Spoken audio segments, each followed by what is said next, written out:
Lubuyan na kaya mo sa galang kaya? Inda kaya? Eh? Inda kaya? Indaga lubu. Oy, sa galang kaya na kaya mo lubu.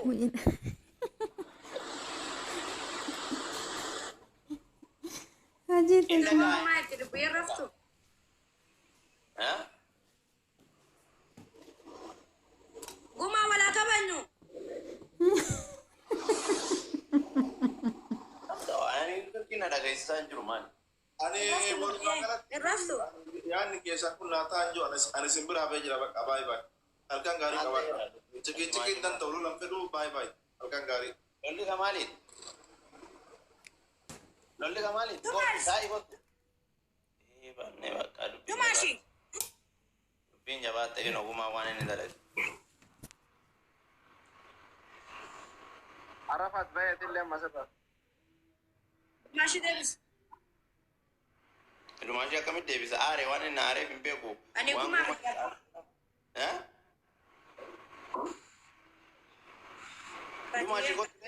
Lumaashi kottu deebi. Waan aaree isa beeku. Lubu. Wayye. Oh. Pati kaya ba kakasin dare? Baka tumashi ni sibet rati mira fidu kuye gana madalaga da sa wala lalu kuye khiyan na. Ani hin deema jaaduun fa'aa walirraa qabatan moo maal piraayiveetii akkana maasii taphate gumaan.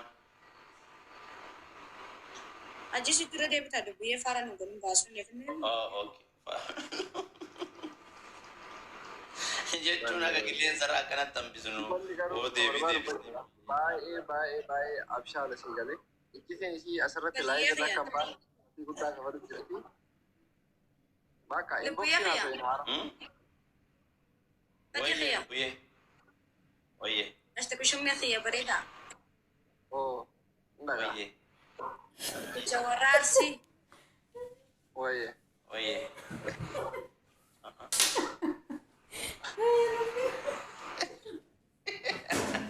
Kana oofa magumaan.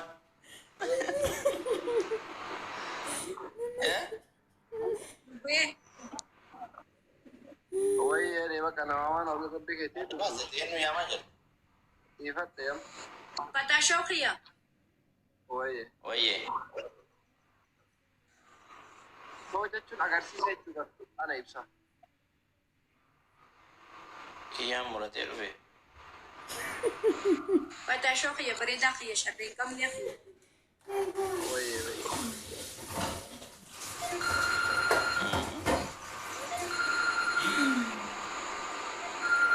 Halo. Pata shokhiya sinja chajra bareda khiya ndage musagale khiya kashti. Indagaa. Indaga bara kan waan irra deddeebi'aa olta malee itti fufeeti waan na himuu barbaadu. Kiyyaan fayyaa. Kiyyaan. Gara khiya fati khiya kashti bishum ne bareda khiya damadam. Oo. Fati mama bareda khiya sharri kam ya khiya janna. Dubi jaga kuma jaga. Iya kakakyu. Iya. Haji tuh. क्या रहा है? Padiye. Wayye. Bareda. Ya. Mayu ariisu ta'u. Ini bara kuno dhiisaa jira kanaan cinqamta malee argitee mire. Anfattaan sin jaalatu argaa keen fedhu yeroo an sin jedhu naama nu diddeegab jedhe amma afaan isaati dhageetti. Anoo.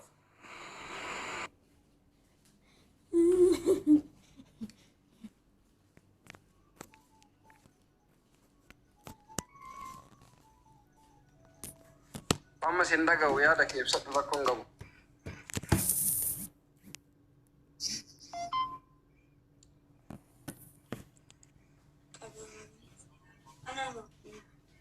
Arafa. Oh. Maka nagaan buli. Nagaan tura. Tile nage ambul. Bareda khiya kar. Nage anti maye. Baga dhageettan kuno korma kiyya qaali naan jette namni 1,900 baga dhageettan. Be kharja taya guma rakko kabduna timi banati amma inni nunda gewti. dubartoota dazee godhatti naamimee rakkooma qabdu sanguma. Ilaa nama dhugaa jirtu takka si haayimu warafaati. Mucaan Meekuma kun bannaati meenatti himea. mucaan kun nama jaalatu hedduu qaba jedhe. Yoo xiqqaate dubartii gara akkasiin qaba. Ati immoo garaana nyaata jaafaa dhaqii itti dabalamee siin hin jedhu sii galee miti. Nu dhagaan jiru stiil fotoman mul'ate malee sagalee kana dhaga'utti hin jiru dhageeffatu. Namni kun nama isa jaalatu hedduu qaba. Nama jaalatullee hedduu qaba. Ani situ garaana nyaata maraadha sii galee. Lubbuyyee. Kanaaf jalaalleen hawaasni jallisee naasaateerta akkasumas gurbaan siin ta'uu. Lubbuyyee. Wayyee fatii xiyaa. Maa gurraas kennitee dhaabatte. Isaatu wayinaan jechuudha dhaaban. Laa wanni gurra kennitee wayii dhaabattuuf hin jiruuti. Fuuta keessaa naasoo hin arafa. Wanni gurra kennitee dhaabattuuf wayiitu hin jiru. Bakkeessa naasaa. Assalaamu alaikum. Guma. Waalaikum salam warahmatullahi wabarakatuh. Jirtu ummata qashti.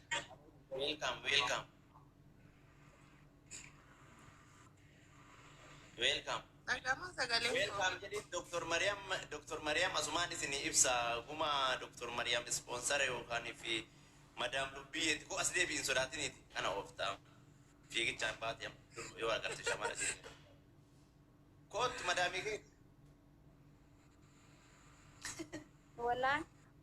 Wallahi madaamii keeti kootu. Dhageettee guma akka gara Dubaay deemaa jirtu Lubbiyyeen boru iftaan situ naagee geessaasanii si barbaadaa ture keessa.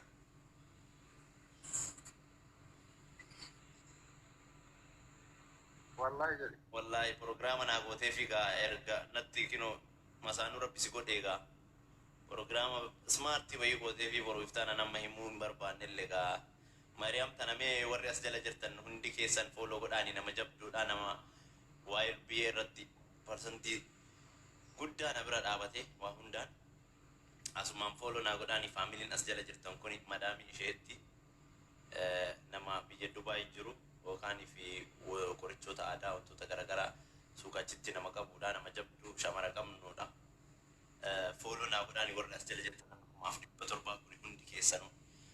Atillee salaama jedhin madaamii ta'eeti isiin madaamii arabaatiin miti biyyeen kan ittiin deemtu madaamii yookaan mana deemtee mana arabaa qaraguuf maal jechuu osoo hin taane xiqqeessuuf osoo hin taane yeroodhaaf isii hin malu waan ta'eef isiniin jechuu barbaada. Isheen tun immoo Mariam nama jabduu Dubaay keessaa qabnuudha. Waan baay'ee isiitu danda'anii biyya Dubaay san akka dhuftu godhaanii jira.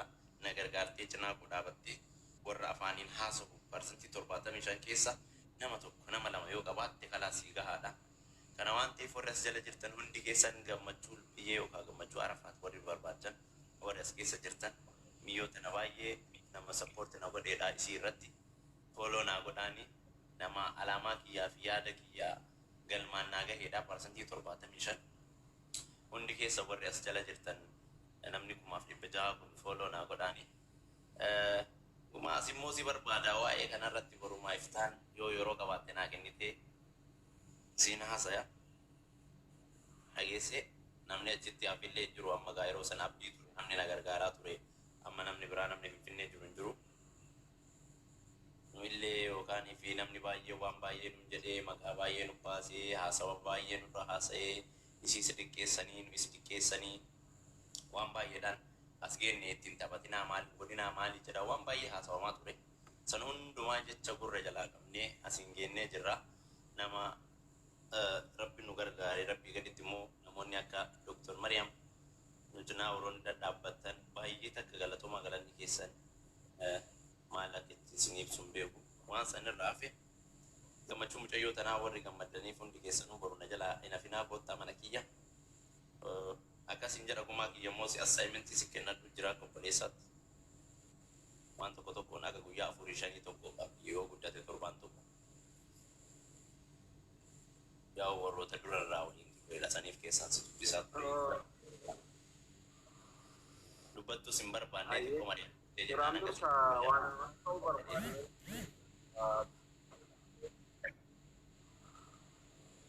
sagaleen keenya dhagahamaan hin dhagaham mee Mariam follow godhaanii warra jala jirtan hundi keessan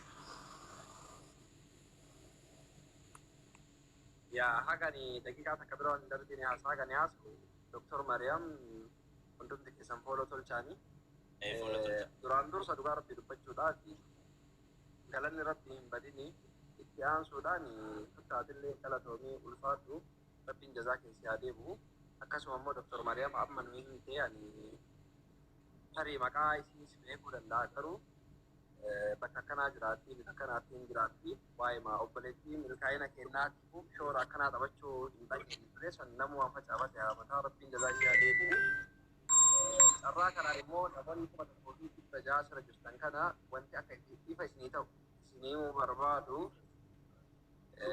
anaa fi fattaani obboleewwanii akka anaa fi inni akka ilmoo isaa fi obboleettiidha. Sababni kana jedhaa jiruuf namni keenya xiqqasho hubannoo irratti rakkoo akka waan qabuu fi saniif isin hubachiisuu barbaada.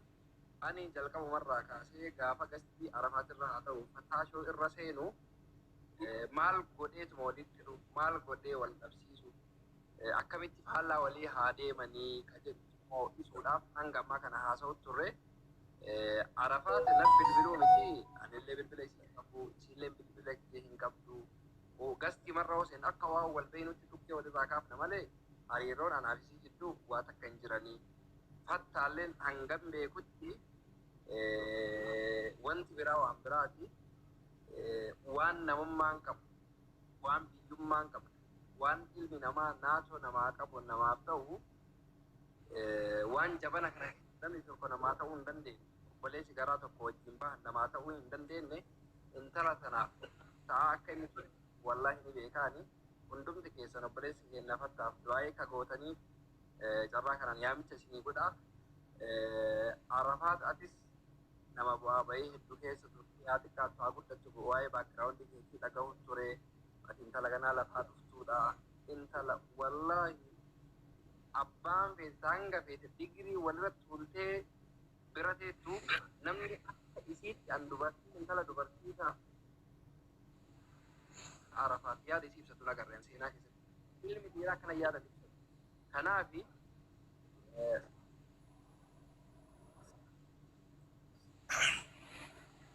gaarii jiraatu jireenya ofii fooyyessuuf jira itti qaqqabaatu jira kamaatiitu jira kan ammoo yeroo gabaabaa keessatti milkaa'uu fi akka reef obboleessi kennee ibsu jira anis akka obboleessaatti itti gaafatamummaa mattaashee natti kennee akka obboleessa keetiitti waan silaa danda'u dirqama biyya bahachuuf qophiidha intala sana milkeessuuf daandii isii qabsiisuuf jireenya isii fooyyessuuf namni shoora taphatani hedduu takka galatoomaa ulfaadhaadha irraan keessanii isinii irratti bilisummaa akiratti jannata isinii haa ta'u isinii jechuun gabaabsaa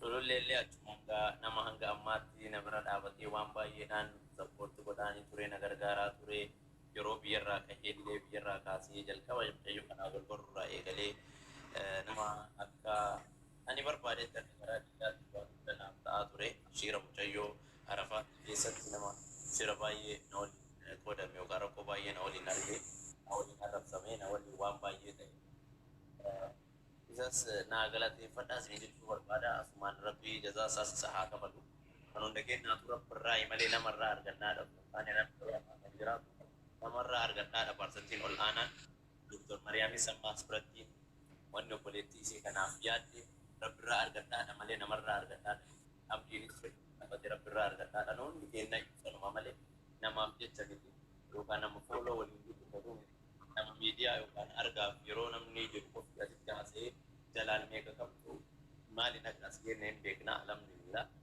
baanaan haasa'an ani kuma soddoma ani kuma dhibba jedhaa keessan yoo nama bilbila si jalaa hin kaafne akkuma taaneetu amma darajaa isii kana akka mooraaliin hin tayyoo kanaa hin qabneen bakka kana geennee jirra inshaa Allah warri nu bira dhaabatanii sagaleedhaan waan garaagaraatiin gargaarullee dadhabdanii mooraalii mudayyoo tana kennitan duuma uwwan illee warroonni maqaa isii keessaa turtan isii maraatu isii fayyaan qabdu isii mul'atan qabdu warri jettan rakkootu mudayyoo kana dadhabee amma boodaafis yeroon guddaadha waan ta'eef fuulduratti immoo biyya Dubaay deemtee haala gaarii Dr. Mariam mana wayaa qorintaa aadaa akkana qabdi waan akkas yookaan fuulduraa kana osoo hin taane firii viizaadhaan deemtee akka dalaguudha yaadni kenna ishee bira achumaan sappoorti gootanii akka irraa fayyadamtanii fayyadamuu kanatti jajjabeessitanii hundayyuu ishee bira dhaabattee ishee kana sana bira dhaabattan isinii waadaa isinii jedha abdiinis waan dubbattu yoo jiraatu dubbadhu waan kaan immoo bor walitti deebina sa'aatii 9 irratti.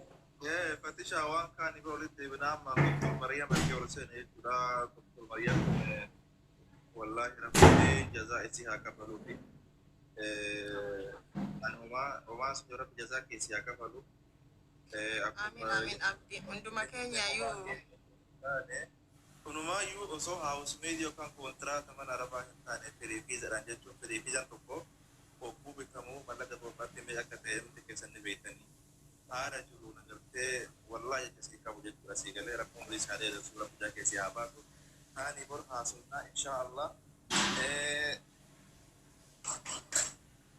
yoo rabbiin jedhe maali sitti fakkaate abdii asirratti namni tokko beektaa qabeenya qabaatee fi miti kan wal qabu qabeenya dhabee fi miti tokkoffaa yaadaanii namni kan wal bira dhaabbatu ammallee nama ofii kana namni wal qoqqooduu osoo hin taane nama ofii kana kan rakkate hammuma danda'uun wal qabe hedduu namatti tola yaani namni wal gargaartee hoofeen arbahiiti jetti Oromoon mammaakteeti namni wal gargaaree yoo jedhe galma guddaa gaha beektanii wal jibbuu baatee wal qooduu baatee otoo jechuudha wal bira dhaabatee bakka guddaa gaha. Inshaallah wanni nani yaa mucayyoo tanallee akkas yaada akkasii yaadee sappoortii gochuu barbaade mucayyoon tuni namuma gaarii namuma wallahi nama bareedaa akkanaa kana yaani rakkoo waan nama hin goone hin qabdu rakkoo hedduu mataa gad nama qabachiifti namoota akkamii namoota silaa aqliin isaanillee aqlii akkamii jechuudha rakkoon tun aqlii keessaa fuute jechuu garuu namoota tokko kan osoo aqliin qabaatin yaanii beekumsa illee qabaatin duniyaan tun akkuma beekumsa qabduutti gootullee ni jirti sanii fi jalqabarraa yeroo isiin taphattu maal jettu koomentii tokko namoonni gariin koomentii hin taane fa'aa barreessanii fi hiyyummaa yaanii rakkina kanaan fa'aa jechuu waa hedduu jedhaniin bakka lapheen kiyya yaanii hin dandeenye yeroo san sii galee kanaaf jechuudha hammumaa yaanii namni hammuma danda'uun sappoortii wal